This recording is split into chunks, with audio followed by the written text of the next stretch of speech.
Bonjour à tous et bienvenue dans Planète Bourse, votre revue de presse financière mondiale. À tout de suite.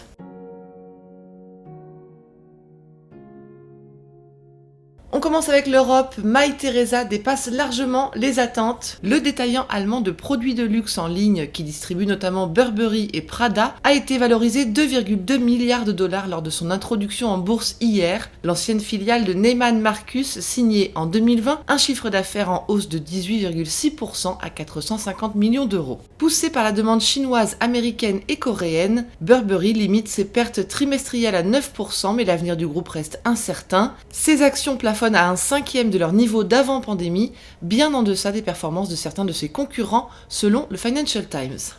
International Airlines Group s'empare de la compagnie espagnole Air Europa pour seulement 500 millions d'euros au lieu du milliard d'euros négocié avant le début de la pandémie. Si Air Europa déplore 6 milliards d'euros de pertes sur les 9 premiers mois de 2020, il offre à IAG une porte d'entrée sur le trafic transatlantique sud-américain. Trafigura investit 1,5 milliard d'euros de fonds propres pour prendre 10% de Vostok Oil, le projet d'exploration dans l'Arctique du géant russe Rosneft. L'entreprise d'affrètement et de courtage pétrolier garantit ainsi son approvisionnement en brut, tout en assurant renforcer sa présence dans les énergies renouvelables. Norgold veut s'introduire en bourse et vise 5 milliards de dollars de valorisation pour 25% de ses titres. Le mineur d'or russe appuie ses ambitions sur la solide reprise des prix des métaux précieux au cours des derniers mois.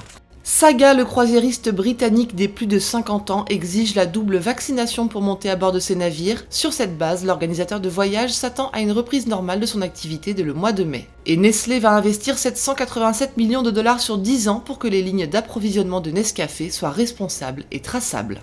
Aux États-Unis, Procter & Gamble fait son beurre sur les hygiénistes de la pandémie. La multinationale américaine revoit à la hausse ses prévisions annuelles en surfant sur la forte demande de serviettes en papier, produits vaisselle et détergents et dévoile un chiffre d'affaires en hausse de 8% à 19,7 milliards de dollars.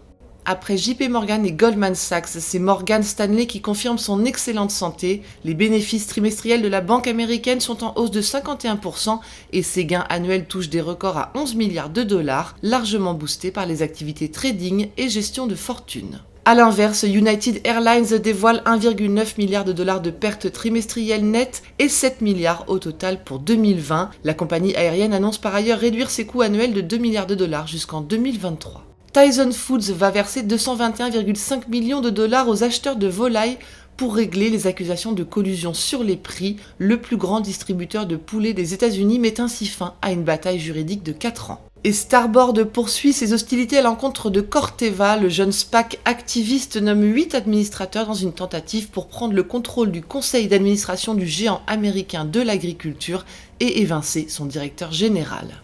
En Asie, l'énorme agence de publicité japonaise Dentsu Group envisage de vendre son siège social au cœur de Tokyo pour 3 milliards de dollars. Affecté par la crise sanitaire, le groupe mise sur le télétravail et réévalue ses besoins en bureau physique. Sumitomo Electric Industries dépend trop du chinois Huawei en difficulté. Le fabricant de puces japonais cherche donc à élargir sa clientèle et entame une opération de séduction auprès d'autres équipementiers, dont le suédois Ericsson.